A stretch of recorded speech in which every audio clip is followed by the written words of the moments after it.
We hebben hier op het Park Rutte Sieren. Hier verkeerpen wij 20 recreatiewenningen. En nou, zoals wel Schenk is, die lezen onder het wetter. En nou, die lezen hier eigenlijk gewoon onder Lauwersmaar. Er wordt hutwerken aan de vakantiehuisjes op Oogsmehouden. Vanuit Lauwersmaar kennen mensen het park maar de boot bereiken en aanlezen bij hun vakantiehuisje. Zoals je ziet zijn ze nu druk bezig met de grondvoorzieningen.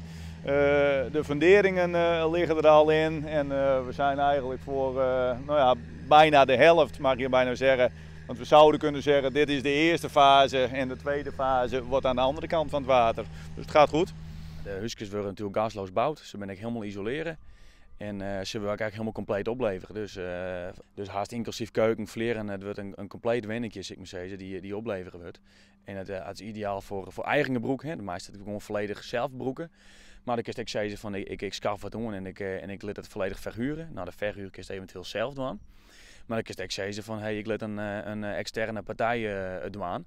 En die regelt dan alles voor jou en die zorgt er gewoon ervoor dat je ook gewoon elke maand op die 10 cent krijgt, zeg maar zeggen. Mensen die het een huisje keepje willen, kunnen zelfs bepalen wat voor inrichting dat ze erin gaan willen. En jij zou bijvoorbeeld een witte keuken willen en ik zou bijvoorbeeld een zwarte keuken willen. Nou, die keuze hou je dan en dat is wel heel erg prettig. Daar zijn ze eigenlijk een soort van eigen baas in. En als jij hem een beetje luxe zou willen dan ik bijvoorbeeld, dan is dat ook mogelijk.